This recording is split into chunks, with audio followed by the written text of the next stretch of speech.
Trauma is devastating. And I mean trauma in every sense of the word: cultural trauma, historical trauma, sexual trauma, emotional trauma, physical trauma, spiritual trauma. It's devastating. And as a Black woman, because of the history of slavery in North America, and I was there to say worldwide, we have a very particular experience of trauma because we're conflating, or we're dealing with both sexuality and gender at the same time. So the question be, and I want to be very clear, women worldwide deal with trauma. Okay, so this is not, if you're, come on, sisters, come with me. Let's do this. Let's talk about it. Trauma is trauma is trauma. There's no high trauma, no low trauma. Whether you're talking about sexual trauma or emotional trauma, trauma sucks. Okay, the question becomes, how do you trust somebody who looks like a perpetrator or someone who looks like a person who violated you? And I'm specifically thinking in terms of your own race, because whether you are a Black woman, a white woman, an Asian woman, or even indigenous, although 80% of indigenous women who are sexually traumatized are traumatized by men who are not indigenous, but it's still a violation. How do you trust being emotionally and physically intimate with somebody with a Black male body that reminds you of what has been done to you, whether it's a father, an uncle, a friend, or a college roommate? How do you not affiliate that action, that act, with somebody who loves you? Hi, I'm Dr. Venus, your hot mess millionaire, and today we're going in. We're going in. We're talking about it, okay? So let's get this started. First things first, please go ahead and start tagging and sharing, because this is one of those conversations that is life altering if you let it in, okay? And before I start really going all the way in, please be sure to subscribe to the Hot Mess Millionaire podcast. And I also have a link if you want to be kept in the loop around my digital platform where we can talk about this stuff for real, go all the way in without having to worry about interlopers. Make sure you get on that list. It's called the Dr. Venus app. It's right at the top. And if you want to learn how to network like rich people do, there's a section in the comments, in the description, in the notes, for Hot Mess Millionaire. I encourage you to go over there, make friends, kumbaya it, and learn how to network like a money mogul. Okay, so I want to get that in. Okay, but really, my request is that you share the conversation I want to have with you, and I need you to hear this word. Okay, I'm not talking about sexual violation. I'm talking about trauma. I'm not talking about rape. I think that's too easy. I think y'all can talk to anybody about rape. Go have at it. No, look, everybody been raped. Men have been raped, women have been raped. That's not what I'm talking about. I'm talking about the trauma that comes from being violated, that has you not give yourself permission to have pleasure. Sexual pleasure, the pleasure of food, the pleasure of joy. Just joy. Just being happy. A lot of us who've dealt with some kind of physical trauma, whether we've been beaten or we've been sodomized, whatever physical trauma you're talking about, and I know, be clear, I'm clear there are a lot of men who have been sexually assaulted. You're welcomed here, but right now I'm talking about Black women, specifically because our bodies were turned into factories. Our wombs became the free labor. So we've been raped since we got in this mother. I'm working on my cursing. We'll see how long it lasts. But my point is, I'm talking about a specific moment in history that we still live with in terms of us being traumatized about being around trust and not being protected. Black women were not protected due to the institution of North American slavery. That is not a bad thing. That's an accurate thing. So please don't be like, oh, she's not being fair. You can't have a baby. They didn't make your body have babies. They didn't make you have sex with your brother or your father or your friend so that they can have free labor. So please it's not a parallel structure. Okay? Like the Holocaust is not apartheid or chattel slavery. I can't make them all the same. They are unique experiences that have their own trauma that we deal with as a collective, but also as a community. So please respect the game. Do not try to turn it into kumbaya. I am talking about my research as a PhD from Stanford University. That's the only thing I'm talking about. I'm not freestyling. Look, I've dropped 30 years on this one, and if you've dropped 30 years, you can talk shit to me about it. But if you haven't, I advise you to listen and learn. But if you do not do the research, if you don't know what I'm pointing to, and you think I'm freestyling, then that's insulting. I'm not going to talk about things I don't know. This is the research I've spent my life on. So when I'm talking about cultural trauma, I literally am talking about what was the fallout from African slavery. And I want you to be very clear that Africans who sold Africans to non-Africans weren't all Africans. They were mixed race Africans. And I need y'all to make those distinctions. I need y'all to stop making everything like simple. There were the Portuguese, the Dutch, the French, and the English married into different communities in Africa with the intention of interracial to actually facilitate the trade. Y'all don't talk about that. Y'all say Africans sold Africans. No, mixed race Africans sold Africans. Make it, if you're going to tell it right. If you're going to tell it right. Go read about it. And if you don't read people that you don't agree with, then you're not reading. You're gathering evidence to be right about your point of view. And as far as I'm concerned, that's not valid. So you don't want no smoke. Not today. Not on this. So I'm talking about trauma. Now, a lot of people don't understand that being fondled is trauma. It's traumatic. Being forced to have sex with your husband when you don't want to is traumatic. Just being at a club and someone smack you on your butt could be traumatic. There's no hierarchy to trauma. I think that we only think about trauma in terms of a violent act. You could be traumatized from watching somebody be hurt. You can be traumatized by a natural disaster. So when I say trauma, I mean trauma. I'm not just talking about, look, let me say this. And I've got some amazing resources here. Amazing. Read them because I got them based on trauma, not sexual trauma only. Because if you have PTSD like I do, then that can impact your ability to connect to another human being. It can impact your ability to trust. It can impact your ability to let yourself feel pleasure. It doesn't have to be, oh, you had a violent gang rape in order for you to be like, I'm good. Asexual is good. Some of us have witnessed people who've gone through some bad things. And we're like, miss me on that. So please do not reduce my word to one thing. Do not reduce my life to, oh, you're talking about rape. If I'm talking about rape, I promise you I will say it. I will say it. You don't have to guess with me. You don't have to guess with me. And if you are not a Black woman and you're listening to my word, you are a guest in my house. Put some respect on it. This is not for everybody. This is the reason why I'm building my own platform, because I need to talk to my sisters without having to hear from everybody else who comes in a negative spirit. Don't try to call me out because you think I'm saying something bad about Black men, or you think I'm saying that Black women can trust Black men. I never said that. I've never said that. So please, if you're going to be in my house, please get your feet off my fucking furniture. Put your feet on the ground and sup with me. Don't insult the host because you're trying to build up your following. Or you're trying to get heard. You don't have to do that with me. If you engage with me in a dignified way, I will engage back because I'm genuinely interested in dialogue. I'm not interested in debate. Y'all can do that in other people's worlds. That's not what I'm doing. I'm out to heal. I got a community to heal. And I start with my women. Why? Because I understand them. And Black men, y'all need to listen to Black men because y'all hear them differently. I'm not your mama.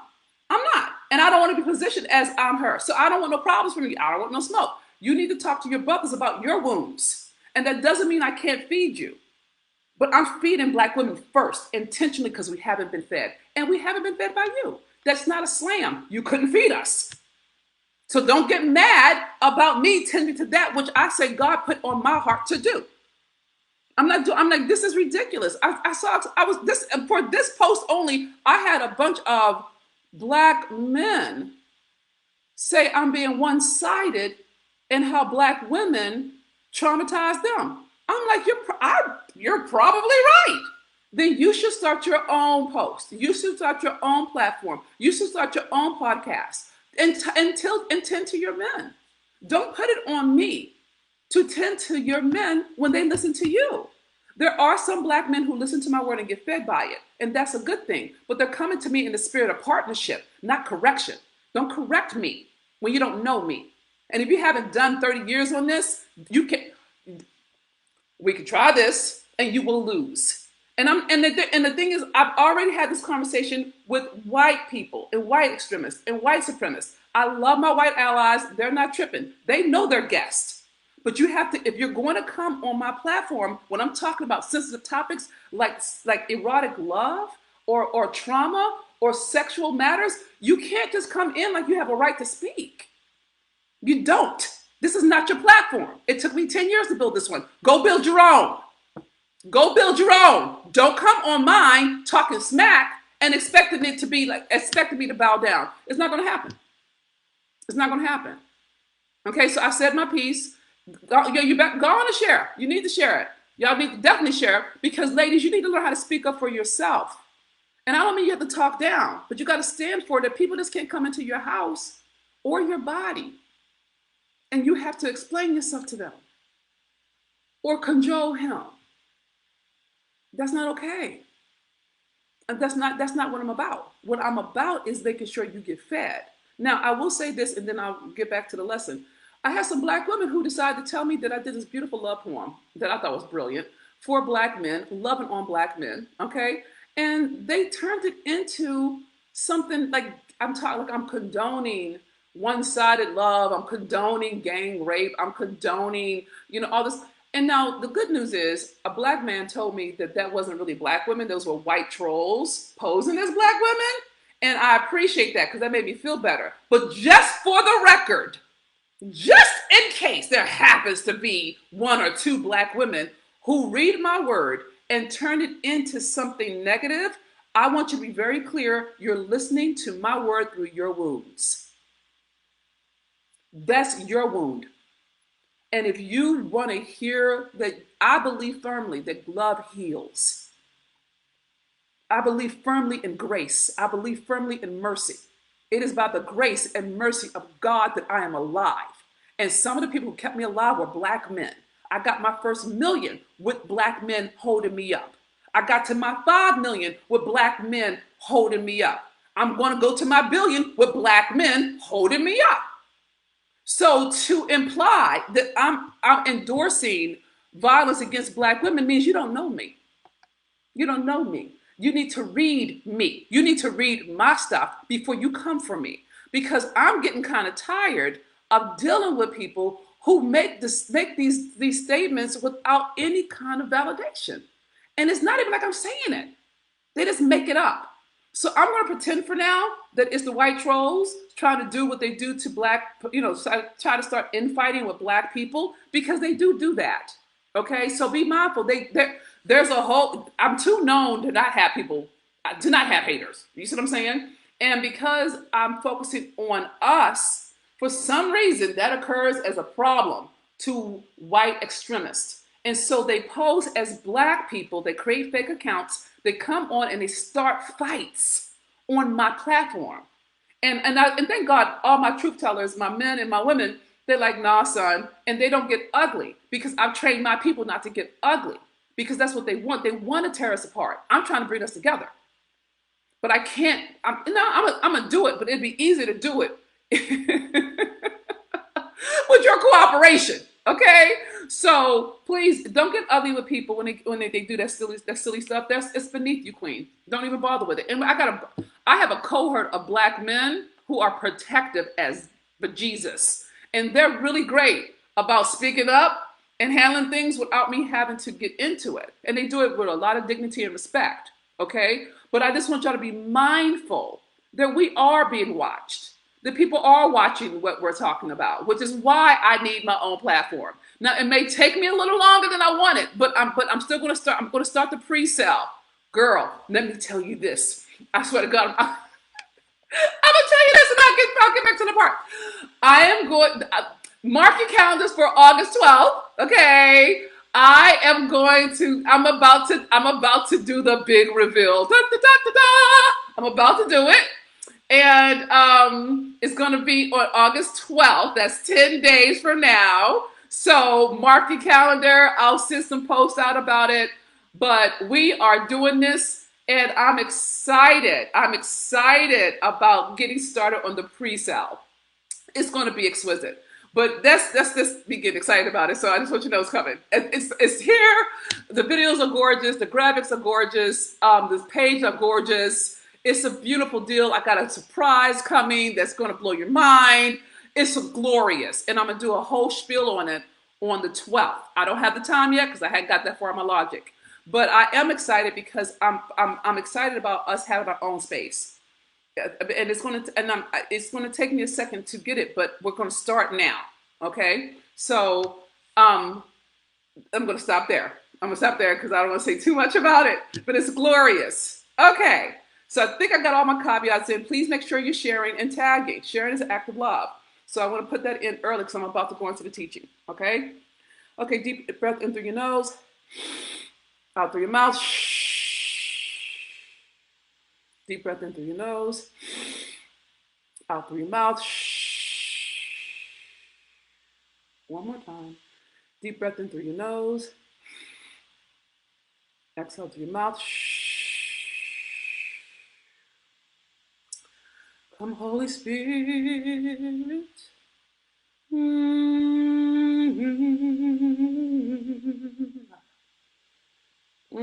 Bless God. Okay, so as some of you may know, I have been taking on healing my father wound for the last 3 years. And I come from a background of violence. I come from a background of trauma. I come from a background as a girl from the streets. And one of the things I had to contend with is because of the history of slavery in North America, I was born into a condition of poverty, violence, and acquiescence. So it's taken decades to claim my voice, claim my body, claim my power. And one of the things that I have been being with is because I've experienced a lot of different kinds of trauma, including sexual trauma, but the biggest was physical trauma, a lot of physical violence, in my opinion, if there's a hierarchy, in my own experience. And so because I wasn't protected, by my birth father, okay, I'm adopted now. My mom is my ninth grade math teacher. But because I wasn't protected, and he kept me alive when my birth mother wanted to abort me, but he didn't stay. I've had a father wound my entire life where it's like a presence as an absence. And so my relationship to Black men has been tarnished by my relationship with my father. So the more I heal my relationship with my father in his absence, the more room I have for Black men to show up in my life as people who love me, who are for me. And I can claim the blessings of the bloodline because the blessings come through the lineage of the father, paternal lineage, not the maternal lineage, if you're down for that language, right? So currently I'm dating. And I met this really great guy. He's awesome. He's an amazing man. He's an older Black man who is sexy as AF and really great with my PTSD. He's just really great with my special needs. Okay, he loves my dog loves him. It's a good life, right? The thing is, I have had to deal with, and this is why I want to talk to you about it. I have been having to deal with trusting a Black man who I'm clear loves me. Okay, his actions are consistent with that. All right. As a Black woman who has been hurt by Black men in different ways, I've had to contend with how much I don't believe him, how I am not wired to make room for him. I've had to deal with how I feel like I need to pay him back, and how do I relax into receiving pleasure from him in any capacity, not just sexually? Does that make sense? So I wanted to talk to you about it because I think we focus so much on the act of violation versus the impact that shows up as trauma, that shows up as behaviors. So I'm talking about erotic love after trauma. I'm not talking about the traumatic event. Because some of us who've gone through some kind of trauma, and again, even if it doesn't have to be sexual trauma, it could be the trauma of the loss of a loved one. So, we affiliate traumas with experience and associations. Okay, and I have a great TED talk in my list to show you about it because she says it better. Her name is Billionaire Trill. She's a psychologist, a counselor from SMU, and she does a great job with it. She says it amazing. Please look at the resources. I take time to find these things for you, curate them, so that you don't have to do all the legwork. But fundamentally, she's talking about how we associate things with things. And so, because I come from the streets, I have associated Black love with transactions. And now, some of us who've gone through some kind of trauma, whether it's primarily sexual trauma, we either become promiscuous or we become asexual, right? But both of them are not healthy, okay? What I've been dealing with is, given that I have been betrayed by Black men and used by Black men and pimped by Black men and sold out by Black men and left by Black men. I mean, literally a whole litany of things, right? There's this Black man who's saying, I got you. I don't believe him. Let's tell the truth, shame the devil, right? Now, that has nothing to do with him. He's a great guy. There's nothing. And the thing is, we're early enough in our relationship to still work out the kinks, right? And it's okay if we move forward, it's okay if we don't. But he's been such a good, my therapist called him a corrective experience. I didn't know there was a Black man who could love me. I knew I wanted it. I wanted to know what it felt like to be loved by a Black man, but I didn't know that I would have to go through something to receive the love. That is the shit I'm talking about today, okay?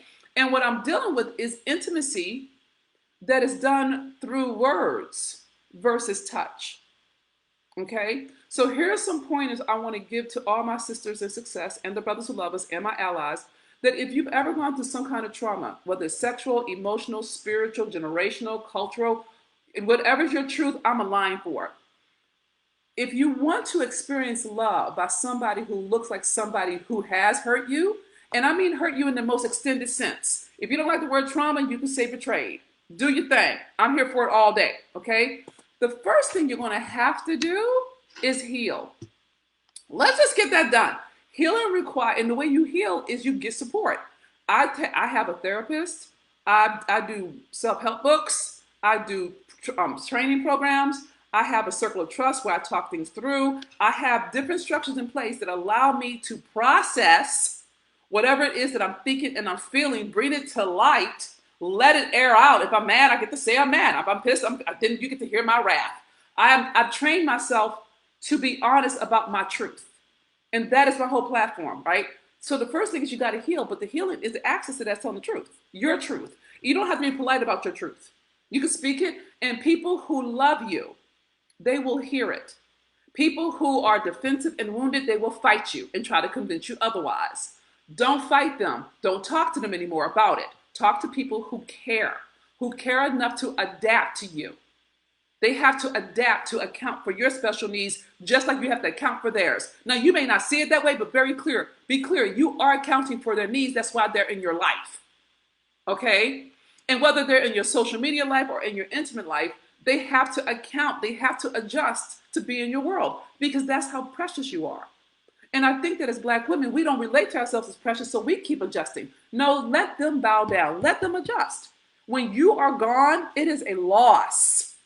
And I'm not saying take yourself away. I'm saying know that you matter and you have a right to have people hear you from where you are instead of trying to make you hear them and turn it about them. That's just hijacking the conversation. That's narcissistic, and you don't have to deal with it. Okay? So healing is key. If you take on healing as your main priority, you're going to start doing a different kind of self-care, girl. I'm going to tell you, you're going to start cutting your phone off. You're going to start blocking people. You're going to start ending your workday early. You're going to start sleeping in late, because taking care of you will have you not be so edgy when love comes. Okay? So I need you to hear that. Okay? So we need to heal. That gives you space to self-love. And now here's the thing that made the difference. You have to change your standard with regard to who you allow in your life. I didn't grow up with boundaries, because as a street girl, you can't have boundaries and stay alive. It's not going to happen. That's not going to happen.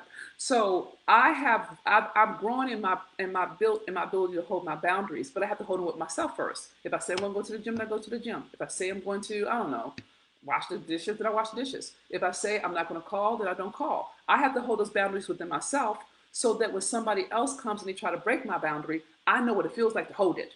Like, no, I'm not available. No, I'm not doing that. No, I can't do that. No, thank you. That's not that. I'm not having that. It's okay. And I can stand firm in that, because I know what a boundary feels like to me, because I already did it with me. And I'm saying you need to do that with you. So your third thing is you got to hold your boundaries by having a different standard. And what I mean by standard is, I was so used to, I so wanted to be loved by somebody so badly, I would just take what I can get. I'm not saying you, I'm saying me. I would take what I could get. And it was always someone who acted like they liked me, or who said pretty words to me, or who listened to me like I was important. And I would just make so much room for them without having them demonstrate they were worthy of that room. So as I've healed, did I say it like right, Jesus? As I've healed, okay, I've emotionally matured and I've spiritually evolved to the point where people's actions are now my measure, not their words. Okay, me and the what I call my judgment caller, we were having a fight a few weeks ago, or something like that. And he was mad, I was mad, I'm like, and in the midst of the fight, he sent me breakfast. He had breakfast delivered to me, even though I knew he was mad at me. And his whole point was like, I know I'm mad at you. I know you're mad at me, but I still love you, and I'm still going to nurture you. I have never had that in my life. In my life. Normally, when somebody's mad at me, they withhold. That's what I was raised in. I was raised with people who withhold. They will withhold their love. They will withhold their care. He does not. That's a different standard. So I'm like, oh my God, we can disagree and still be loved. There's intimacy there. We can still, I don't lose you because I don't agree with you. That's a different standard. So I need you to start upping your standards, so that you don't just take what you can get, you take what you need. I have PTSD. I have anxiety disorder. I am dyslexic. I am legally handicapped. I'm on the spectrum of autism. I'm a walking trigger waiting to happen. Do you understand? Like, really. And so I can't just be with people who are cavalier with their words. It's just upsetting for me. If people don't do what they say, I'm twisted. So if I know that about me, if I've healed myself enough to know that I require consistency and communication, then I don't get to have anybody in my life who does not honor that. Anybody. But that's my standard with me. That's not me trying to change them. The people who can't, I let them go. The people who don't, I get bye-bye. Go bye-bye. You're not going to take my peace. But that's me to do. I need you to hear that word, sis. That's me to do. That's not his to do. That's yours to do. You have to be clear about what you require. And if a person can provide it, bless them and release them. And make room for God to bring you the next one who's a better match. God always improves upon that which was brought. God never goes backwards. God always goes forward. You know what I'm saying? God is so future tense. So you don't have to worry about losing something if something's not a fit. When you let it go, you make room. You make room for what is yours, what is your divine birthright, and it's glorious. But it can't be made beautiful if you don't let go of stuff that doesn't work. And I'm not just talking romantic. It could be in business. It could be in family. You can't make somebody honor you. They either will or they won't, because that's their character. You can't teach that. You cannot train that. If a person is not going to honor you, they're not going to honor themselves. So stop trying with them. Don't do it. You do not have to turn yourself into a pretzel to be loved. Trust me, I know. I tried it. It sucks and it's painful. What you have to do is be honest. Does this work for me? And I don't mean, does it work for me a little bit? Do I get a little bit of this? Is the sex good? Even if the sex is great, but you feel like crap when they're not having sex, that means it's not healthy. That's not a healthy exchange. That's not a healthy relationship. So you have to love yourself enough to let go of the one good thing for all the 10, 100,000 bad things so you can get somebody who is worthy of your love and who will honor your needs. And so that goes to the next point. You need to know your needs. What do you need? What do you need? Not what do you want, what do you need? If you know you need a person who shows up on time, then you can't date people who don't show up on time. You can't, if you do, you're gonna be arguing with them forever because that's not their value, that's your value. You may want to make a list of all your values so you can be clear about what you value. So when you're talking to God about it, you say, God, this is what I value and this is what I want. And God will be like, okay, bet, give me a second. And then God will handle it. I'm convinced God handles everything. Okay, so that's my story and I'm sticking to it. So I'm just saying that you need to know your values. You need to up your standards. Okay, and so and then you have to pick people. You have to pick people based on their actions. I know I said it, but it's worth repeating this as its own standalone bullet. People's actions never lie. On the street, everybody lies because everyone's surviving. Okay, but when you learn that people's actions are the most honest indication of their character, you will stop listening to their words. Does it make sense? So I have trained myself over 3 decades to look at people's actions, especially, now here's the key, ladies, here's the key. It took me 31 minutes and 51 seconds to get to this. You want to see their actions, not when they're happy, but how they fight. The way a person fights will tell you more about their character than anything else. Some people fight by leaving. Some people fight by blaming. Some people fight by yelling. Some people fight by withholding sex, withholding love, withholding money, resource, what have you. When you fight, you start to see that person's character. If a person becomes ugly in their words when they fight, that means that's their character, and they won't be. That means that's who they are, not their representative. Okay, and so when you can train yourself that when you have a fight, you are attentive to, okay, how are you fighting? Are you throwing shade? Are you withholding? Are you being ugly about it? You need to know that about yourself. Okay, and you want to look to see what your partner's doing. Is that person fighting in a way that feels not good to you?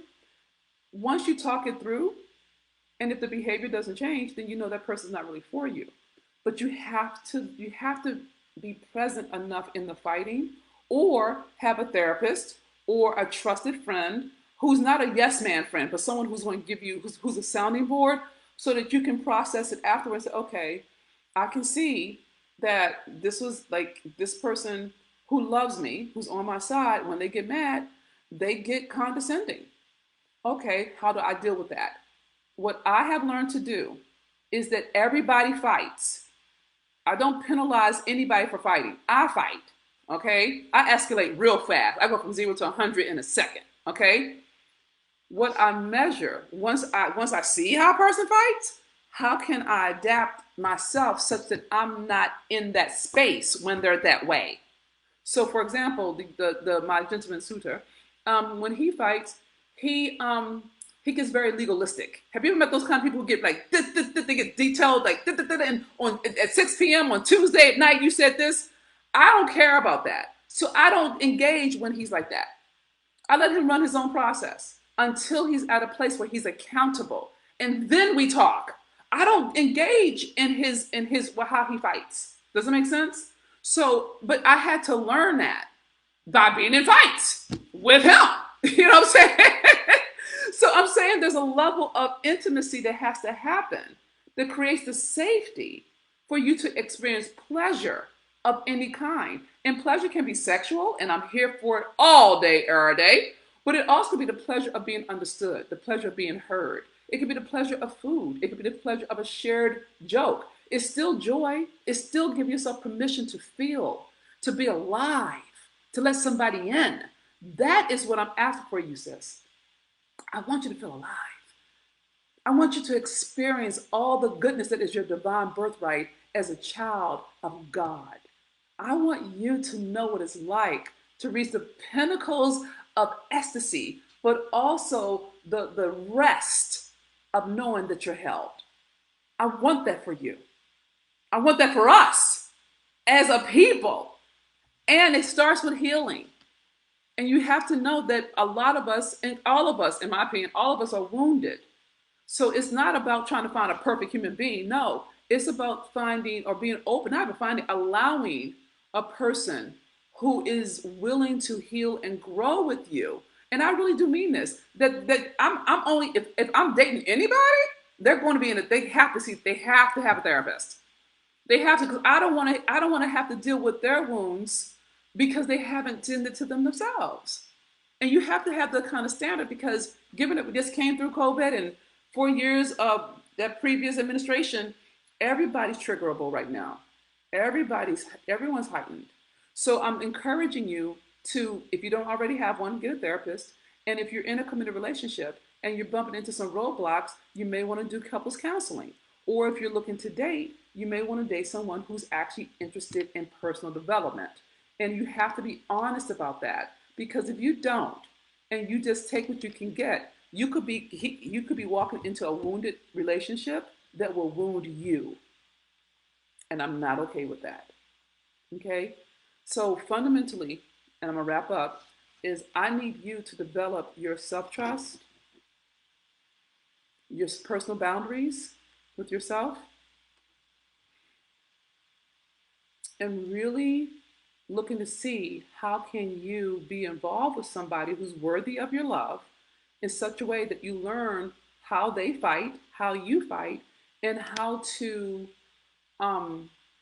allow that person their process, but not be part of their process. Because you're not his doctor, you're not his therapist, you're not his mama. You don't have to be. You can love him and let him process, but be very clear about what works for you and what you will tolerate.